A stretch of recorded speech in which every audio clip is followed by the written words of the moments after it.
And we are good. So it being 3:03 on November 17th, we'll call this meeting of the Rockwell Educational Gift Foundation Committee open. And we'll, Rachel, can you talk to us today? She's muted. Oh, Hi there she- there, I'm Hi. here. Can you just note those who are absent for the meeting record? Yes, I will. Thank you. So the first item on the agenda is the approval of the minutes of the previous meeting. Are there any questions on the minutes that were sent out by Rachel? Move they be accepted as presented. Is there a second? Motion made by Counselor Walsh, seconded by Attorney Rice. Is there any discussion on the motion? This being a Zoom meeting, we do have to do a roll call vote for all votes. We've got the list of participants here on the side that we will go with. Counselor Walsh, Yes. Attorney Rice, Yes. Dr. Faust, Yes. Dr. Damour, Yes. Courtney, She's muted. muted Courtney, Yes. Jennifer, Yes. and that's all. People just moved around, and yes for me as well. I think that's everyone. I've got to get used to being on this side of the Zoom meetings. Next item on the agenda, there is no old business for this evening. Under new business, we have the Raymond James investment update. Mayor Erickson, do you want to give us a brief rundown of the update you released yesterday? Yes, absolutely. Everyone can hear me okay? Yes. Loud and clear. Good. I'm sorry that you don't have like a list of items that I normally give to you, but we can work off the performance report that I updated as of this morning through yesterday. And please, let me know if there are any questions as I'm making some comments. As you can see, month to date, quarter to date, we're performing pretty well. I wanted to make one mention about the year-to-date figure versus the custom benchmark. You'd say, we're looking at 6.48% year-to-date, and the benchmark is 10.89. As it turns out, in the custom benchmark, they're using the Russell 3000 ETF, which is essentially predominantly the largest positions of the FANG stocks. And what the Freedom people are using in your portfolio is the balanced ETF, which has more fixed income than it has growth. I wish I could give you an explanation as to why they just don't incorporate that in the benchmark. But as you know, if you look at the FANG stocks, that is Facebook, Amazon, Netflix, Google, or also known as Alphabet, they had a rather extraordinary year up until about 6-8 weeks ago, and they pulled back to some degree. But the thing is that that benchmark year to date is not as accurate as it should be in terms of reflection of the performance versus your benchmark. But anyway, I just wanted to mention that. I'm asking them to please, correct it so it's more reflective, but I couldn't understand why there'd be a differentiation, but that was the explanation that I was given. In terms of month to date, you're ahead by about $180,000. Year to date, you're up $150,000. And that represents currently $34,404 in income, an increased valuation of assets of $115,790. Between now and the end of December, you're going to pick up approximately another $16,000 in income. So if everything were to just freeze where it is right now, you'd have a total return of approximately $167,000. If you look at the second page of the report, you get into some detail. You currently have an unrealized gain of $432,735. And you can see to the right of that gain and loss figured toward the middle of the page, the total projected cash flow for the next 12 months is 50,000, a little over 50,000. The asset allocation continues to be as it has been, approximately 65% equity and 35% fixed income. I don't have to tell you what kind of volatility we've seen, this year, and a rather miraculous recovery year to date, pretty much driven by the COVID virus and headline news, the elections, a variety of other issues, but I think the portfolio has held up extraordinarily well. And what we can expect between now and the end of December, I guess, is anybody's guess. It's going to be driven very much, I think, by the virus. Vaccine news, there probably will be some other announcements relative to other companies like Johnson & Johnson, AstraZeneca, Novavax, and smaller companies. And that may end up at least providing some encouragement. But I think we all realistically know that, or at least would guess that the availability of this on a very large scale is probably somewhere during late winter into late spring. And then it's an issue too of how many people are willing to take it, depending upon the science and who, what we know in terms of its efficacy. So from an corporate earnings standpoint, the equity markets have done extremely well in terms of their recovery.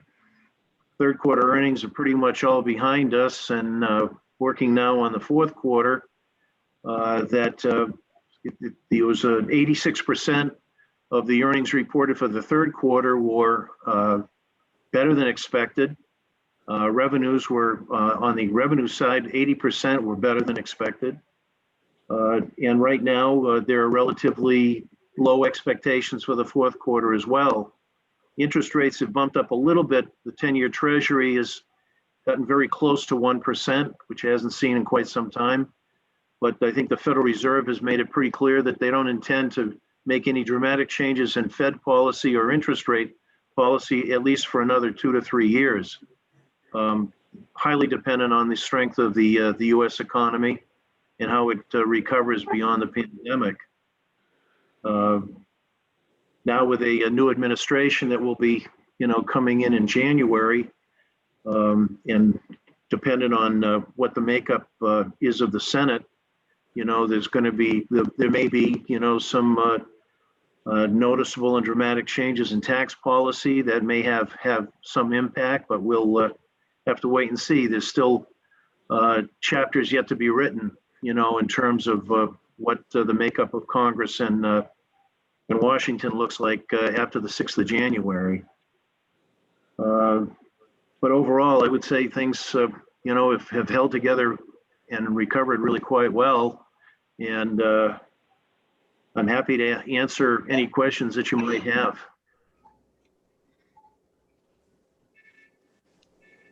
Good job, Steve. Steve, would it be fair to say that it would, we were fortunate that we didn't have a meeting like this in April? Well, it might have been a little bit icier. I mean, it could have been, I might have been redder than I am today. But I think, boy, I can't honestly say in my career that I've ever seen anything quite like what that period from February to late March was. It was something. And I know you all feel that, individually and personally, and it's really been quite a year. 2020, decades from now, hopefully there's still some around to tell people what an extraordinary period this was in our history.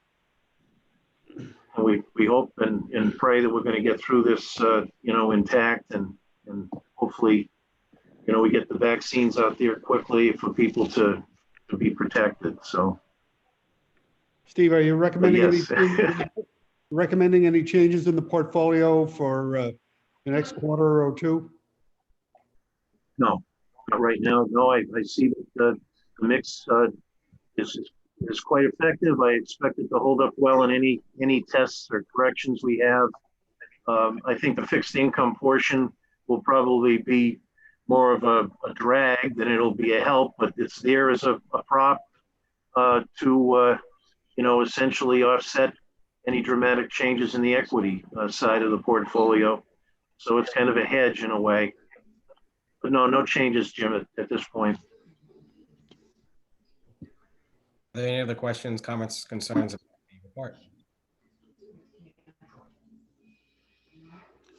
Hearing none, is there a motion to accept the report? So moved. Second. Motion made by Attorney Rice, seconded by Counselor Walsh to accept the Raymond James investment update. Is there any further discussion on the motion? Hearing none, we'll put the matter to a vote. Counselor Walsh. Yes. Attorney Rice. Yes. Jen Demick. Yes. Ray Bear. Mr.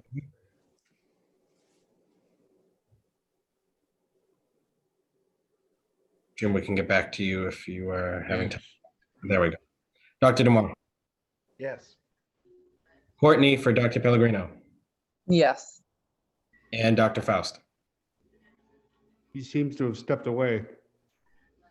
Oh, that is. Oh, yeah, he's still there. Okay, good. All right. Thank you. Motion carries. Next item on the agenda, the opening of the 2020-2021 school year grant application process. This is our usual time where we open the grant process to see what applications we receive from the teachers of the district. And in order to open it by statute, we require a vote of the committee to do so.